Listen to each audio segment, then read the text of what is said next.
Hey guys, John here. I also have Michael with me again. We actually did our Stephen King episode. You guys can also catch that on your audio only podcast, or you can go in and catch it on our YouTube channel. But either way it goes, it's a pleasure to actually have Michael back again. We're going to be doing our Salem's Lot review. Go ahead, rate us on Apple Podcasts and also too on Good Pods and on Spotify as well for your audio only podcast episodes and stuff like that. So with further ado, let's go on ahead. Let's do this thing. Let's open this thing up to Salem's Lot. This is our Salem's Lot review. I hope that you guys enjoy it. Let's do this.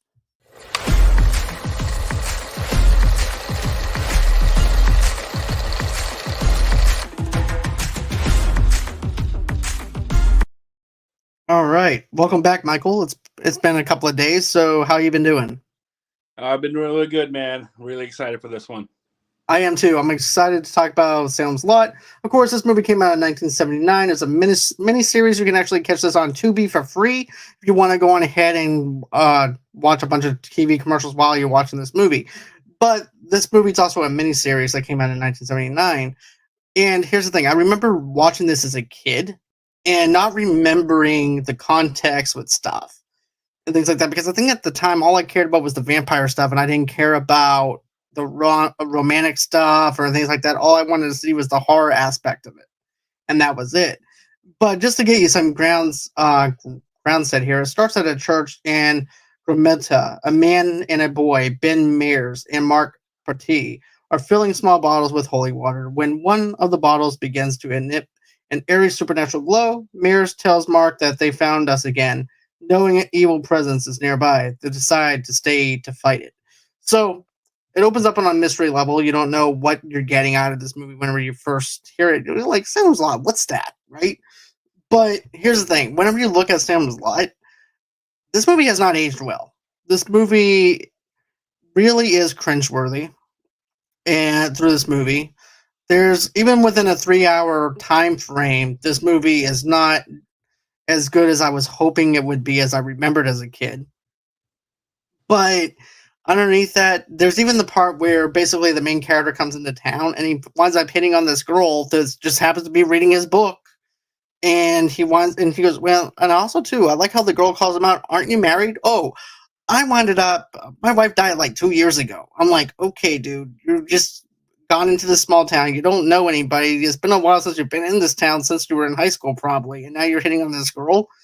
That to me was a little cringeworthy for me. But what worked for you as far as the setup goes? Well, that first setup took out a big plot point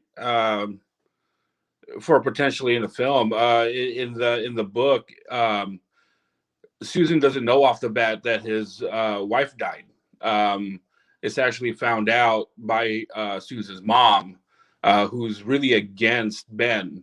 She was really hoping that Susan would end up with Floyd Tibbets. And she was really rooting for that couple. And she uses Ben keeping his wife's death a secret to kind of ruin their relationship. So, one of the many differences in the books. So I thought that was kind of interesting. I hope I can see why they did it. It's kind of like kind of like a side story between Susan, Floyd, and Ben. But that's something that I'm more interested to see because Susan's mom is she really opposes Ben in the books. Not once did she actually like him. Okay, so she doesn't even like the guy at all. So No. she's kind of like has her guard up the whole time about him, just like how basically the whole entire town does, in a sense, because of the fact that he wants to go ahead and write a book about the Marston house. So that's Yeah. also another thing that everybody's wondering about too. So is that part of the book too? Is about everybody's has their guard up in this town about him because he's just a stranger that just came into the town wanting to write about the Marston house? I really didn't get a vibe from the book that everyone was kind of against him. I'm sure they were questioning on why he was there. But the Marston house is pretty much its own character. There's a really big backstory about the previous owner of the Marston house, and it kind of sets the tone on why Straker and Barlow are there. So it was a very interesting. After watching the movie first, it was a very interesting little tidbit on the history of the Marston house. I would like to see them dive more into the history of the Marston house versus just let the house be the house. You know what I'm saying? Because yeah, it seems like to me the house was more than just a house to me just while watching the film. So I wanted them to be able to explore more with the Marston's house with the remake. Because with this one, you didn't really get much out of it. All you got was okay, there's a strange antique dealer that happens to be living in the Marston house, and then you have, of course, the main character also doing the investigation within the Marston house. So with that, to want to write a new novel, which is also kind of like a tip of the hat to Stephen King, if he was going to go into a small town and also hit on this girl too. But I think that, like I said, this is definitely outdated. But I would like to see more groundwork within the Marston house Right. because Well, I know they tried to do that doing that with Castle Rock. right. And in the history, with the Martian house, Martian was actually, he was a bad guy, and not to get into it, but he ended up, it was a murder suicide, and that took place, and why that house is vacant, and Right. turns out that Barlow was actually invited to the town, which was I thought was awesome. So To me, I think that would have been a better outlook instead of yeah, him just showing up out of nowhere, which means that would actually give him more of a reason to be there, just all of a sudden just to show up, just to write about the Marston house. right. And also, too, it has like in the kind of context that you're telling me, it has kind of like an Amityville kind of storyline in a sense. It does, yeah. And one of the big deals on why Ben is so obsessed with that house is, I mean, he wanted that house from Adair, and he ended up seeing, Mr. Marston hanging from the rafters, and that's what kind of etched that house in his mind. I gotcha.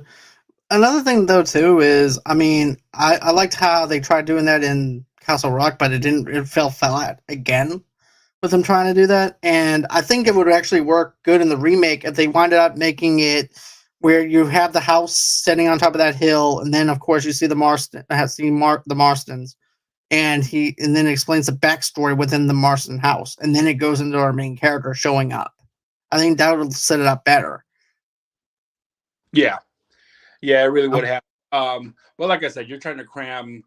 This is a pretty violent, past on that house. And, this is a made for TV series. So there's only so much you can put in or describe, especially in the time frame that it was made in.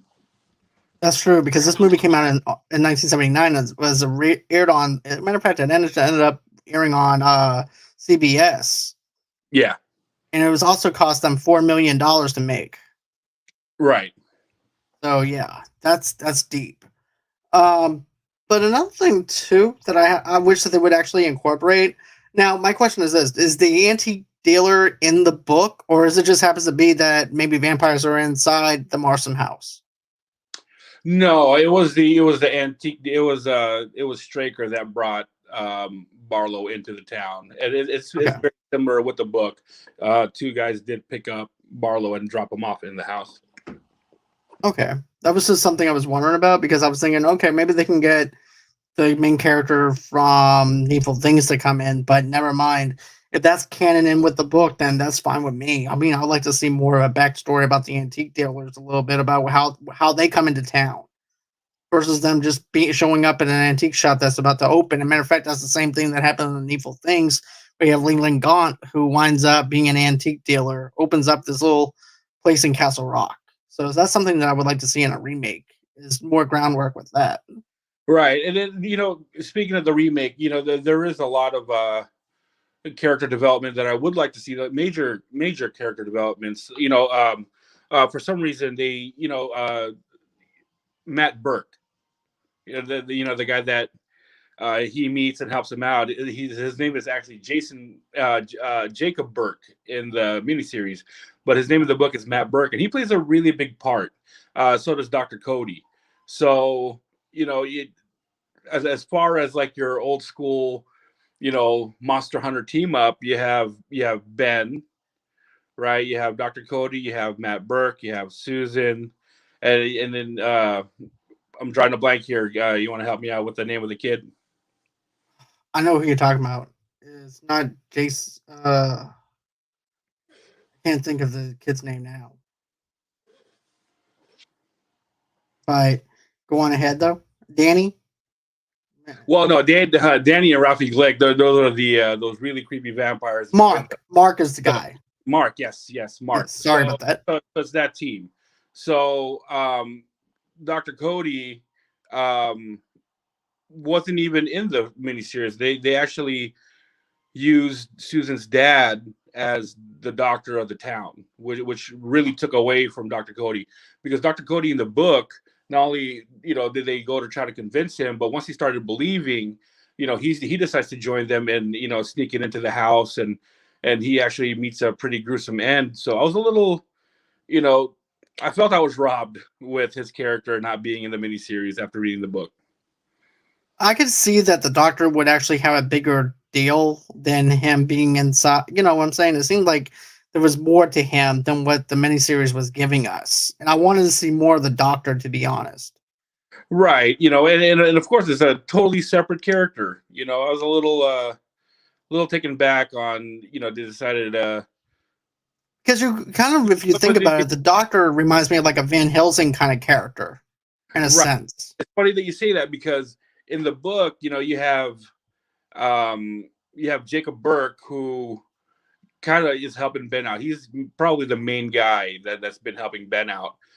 Same so in the book, but in the book, he went from, okay, I believe you, but then as he gets going, he starts to do research, and he becomes the Van Helsing character, which kind of took away from him being his own. I felt that Stephen King kind of made him, the all-knowing guy. I don't know if you watched the show Supernatural, but towards the later seasons, they had the two brothers, and their main older guardian research guy doing all the work for them. That's what it kind of felt like. Yeah, I wish that they would actually give it to somebody else instead of that, to be honest. But my favorite character is Mark, though, because of the fact that he represents us as film fans and us as people that love watching horror movies. So that's my favorite character in the book. I mean, not in the book, but in the movie itself. But also, too, I thought here's another thing, though, too. You actually see how bad this community is, this town is. Sorry, I hear a little bit of an echo. My bad. But anyways, what I was going to say was this. Two, I feel like the thing that my favorite part, though, I would have to say is basically when you see the main character go into the auditorium and they're having that horrible Thanksgiving Day play. But behind that, though, there's actually a lot of ground detail that they actually give us. Like, for instance, they give us the town history a little bit of Salem's Lot.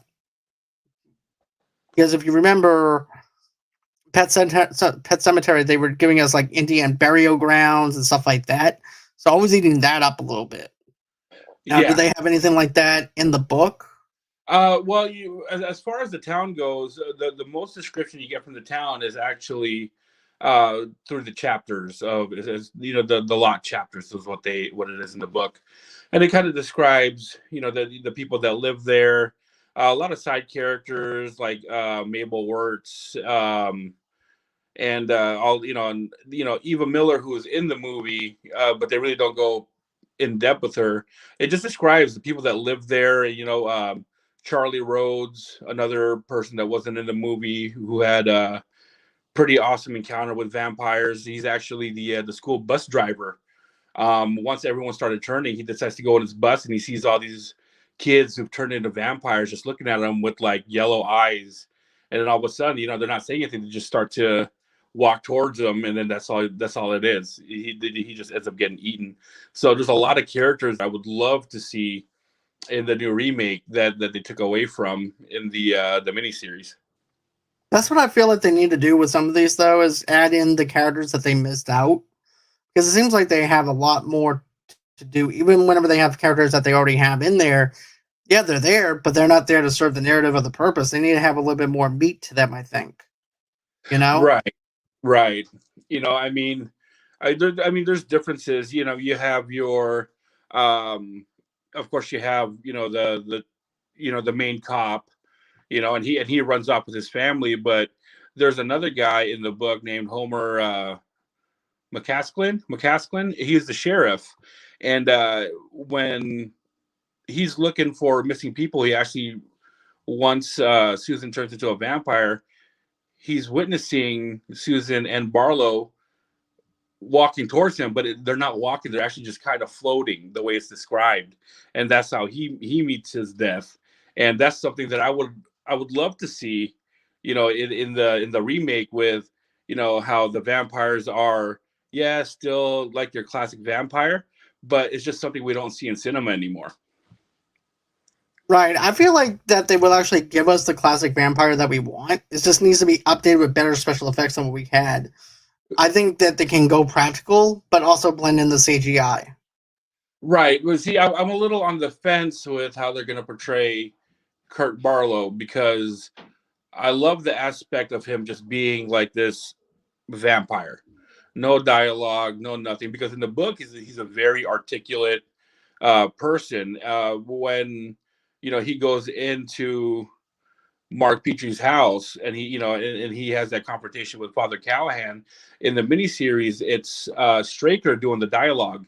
In the book, it's actually Barlow saying that to Father Callahan.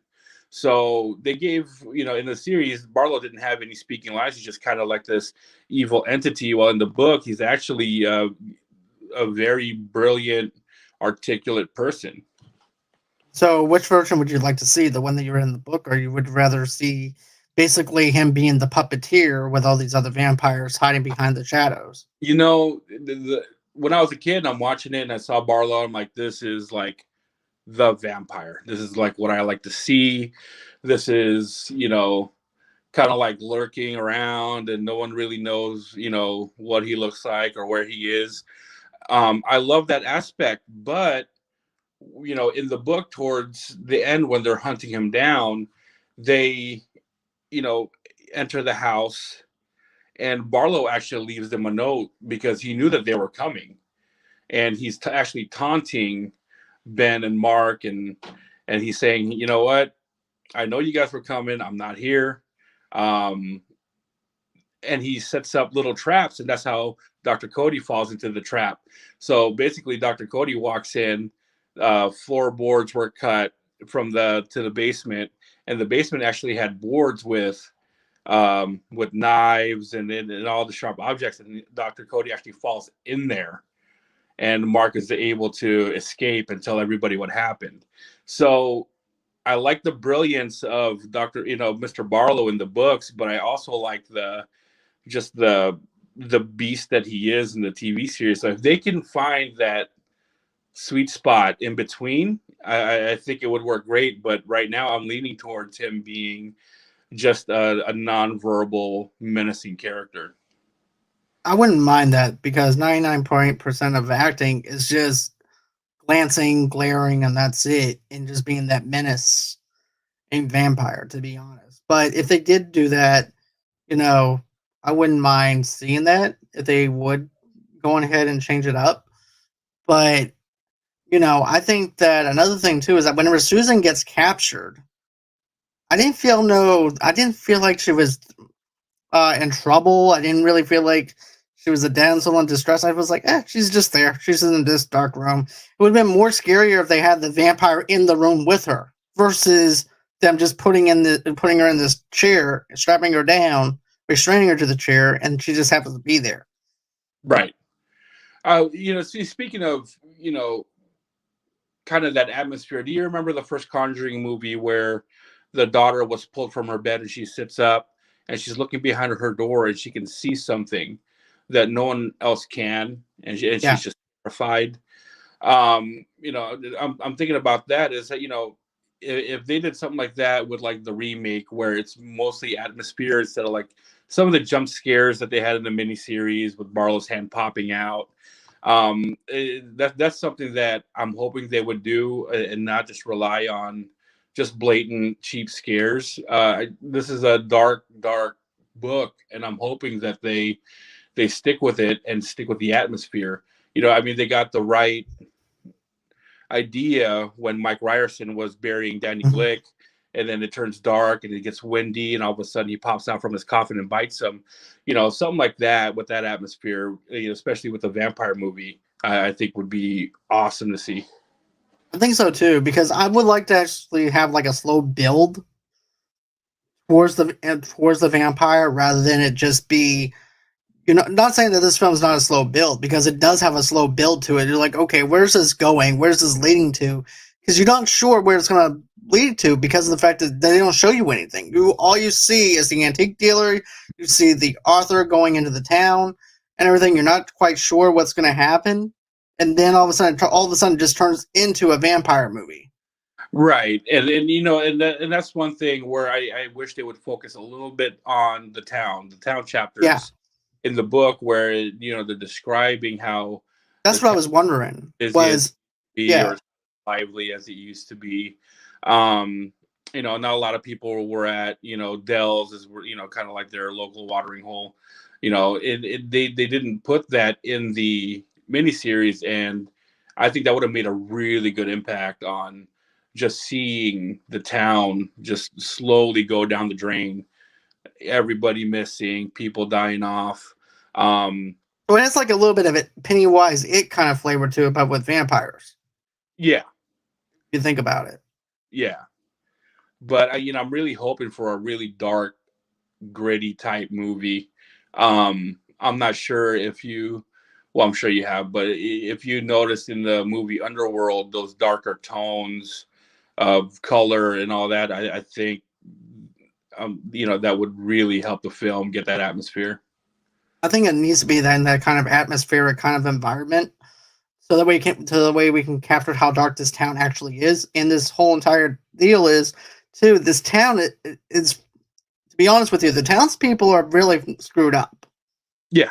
Like you have the wife who's cheating on her husband, who happens to be one of the movers who's supposed to be moving this coffin and with this vampire in it, and he's putting himself in danger and he doesn't even know it. But she's gonna go off with this one guy who's putting the movers. This guy who what kind of job does he have? Because all he does is going ahead and set people up to be where they're moving people, movers from one place to the other. Well, in the book, he's actually the real estate agent that sells Right, right. that sold the Marston house, that sent Ben to Eva's boarding house, just so he can find a place to stay. So, but he was really, he does have an important plot point where he's helping the bad guys on the side, and just removing it from the books, just so he can get away scot free. Right, because he already knows what the antique shop dealer's after and all that stuff. Well, he doesn't know. He just doesn't ask questions. He just kind of does it. For money. That's it. Yeah, for money, basically.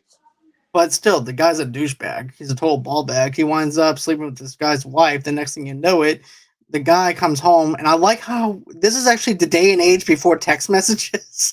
He acts like he's going out on this trip, so he's leaning next to the window of his home just to see what's going on because he knows something's up. He takes the shotgun, points it into the real estate agent's face, and he was going to kill him. Right, right. And then the real estate agent was saying, "No, she raped me and everything." And of course, you don't see what happens to his wife, the dude's wife, or anything like that after he leaves. But then we wind up seeing the repercussions afterwards with the real estate agent, where he winds up dying because of the vampire.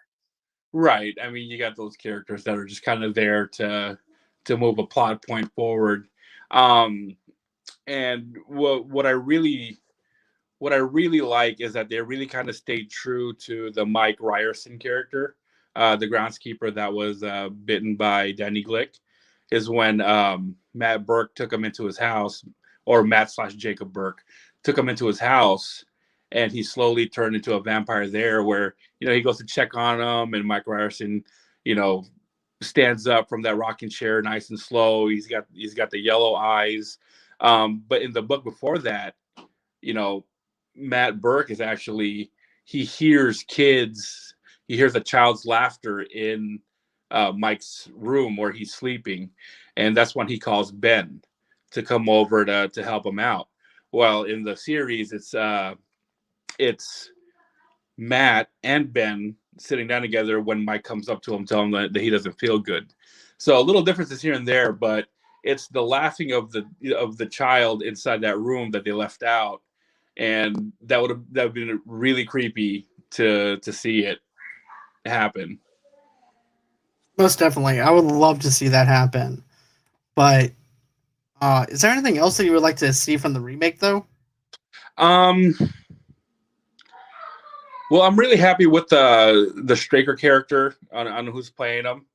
Um, and it's the guy from Game of Thrones, which I'm really excited about. He was awesome. He was a total douche in Game of Thrones, and I'm sure he's gonna bring that villainous attitude into this movie.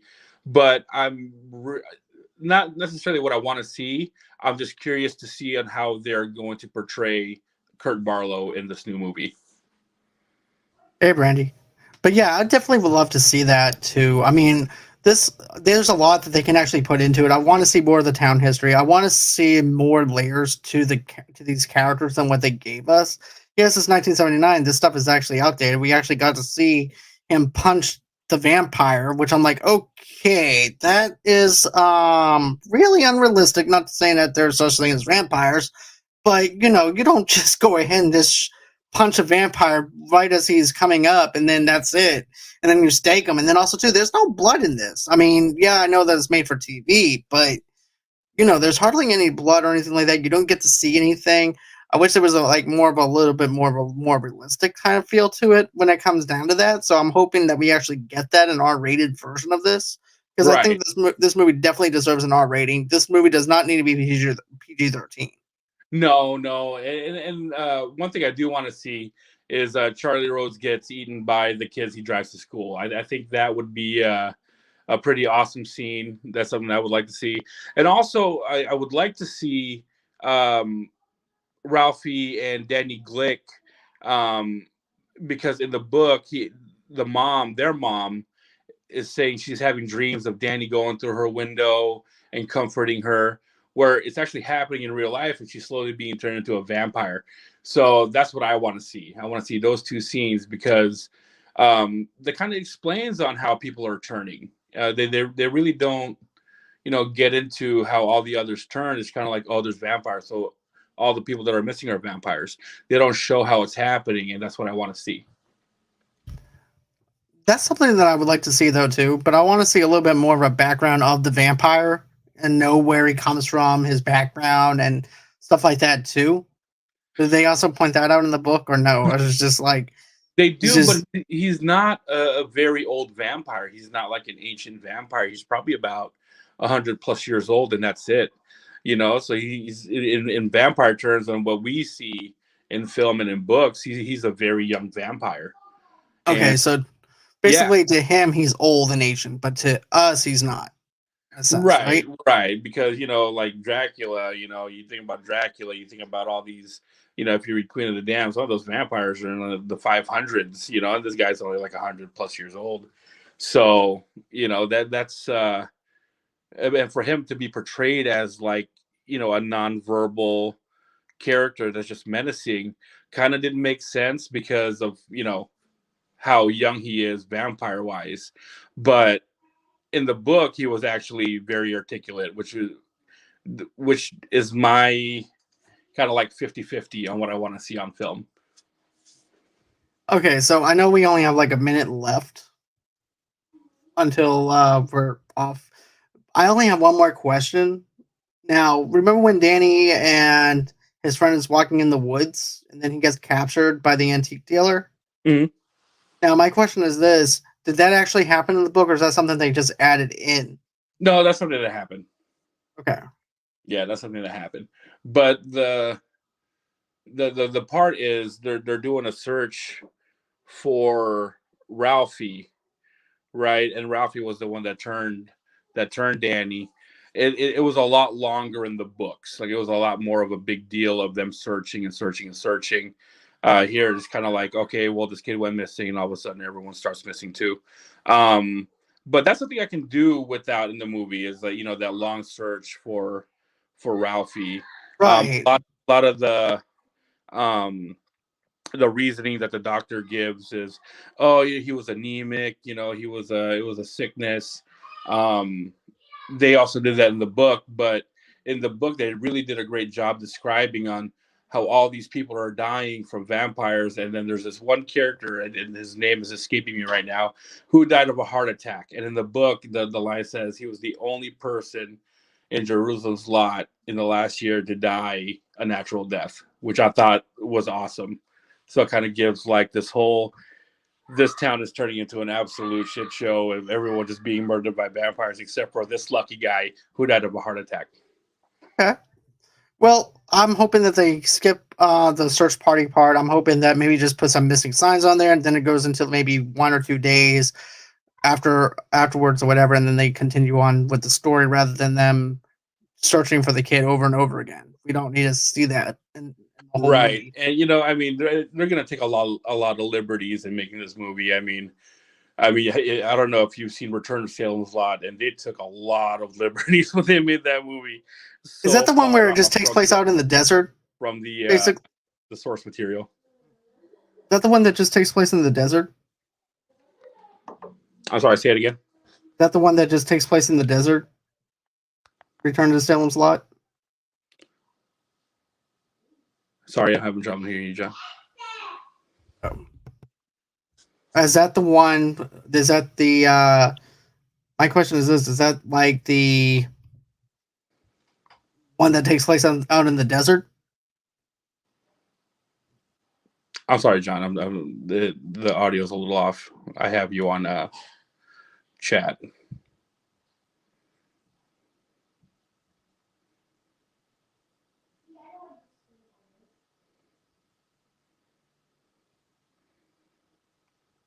But yeah, can you hear me? Okay.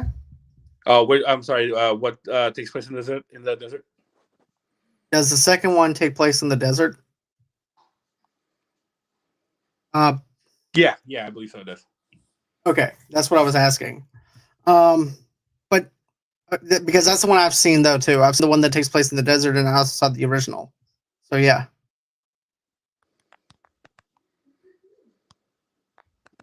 All right.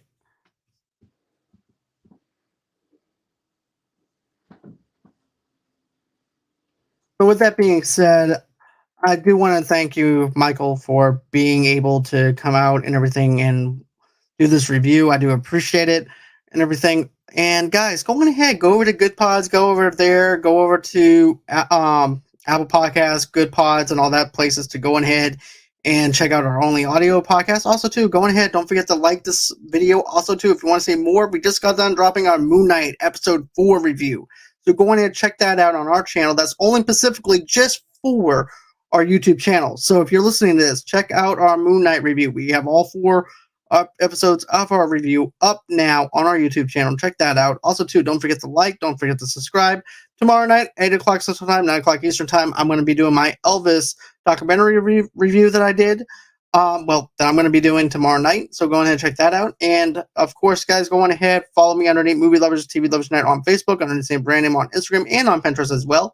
Then, of course, go on ahead and follow me underneath Movie Lovers Unit on Twitter, Movie Lovers Unit 0 on TikTok. And then, of course, go on ahead, if you want to donate to us, how do you do that? Just go on ahead and go to buyusacoffee.com/movie lovers. And that's how you can donate $5 to $10 to us. But, of course, smashing that like button, commenting below, smashing the little bell in the bottom right-hand corner to allow you guys to know when we have something new out also helps as well. So, that's everything that you need to know here about Movie Lovers Unite. Of course, if you're a sponsor or would like to be on the show, just go ahead and reach out to me at movieloversunite@gmail.com. And that's everywhere that you guys can go ahead and reach me at. Thanks again, Micheal. I do appreciate you. And once again, always until next time, guys, it's been real. It's been fun. Have a safe night, and bye-bye.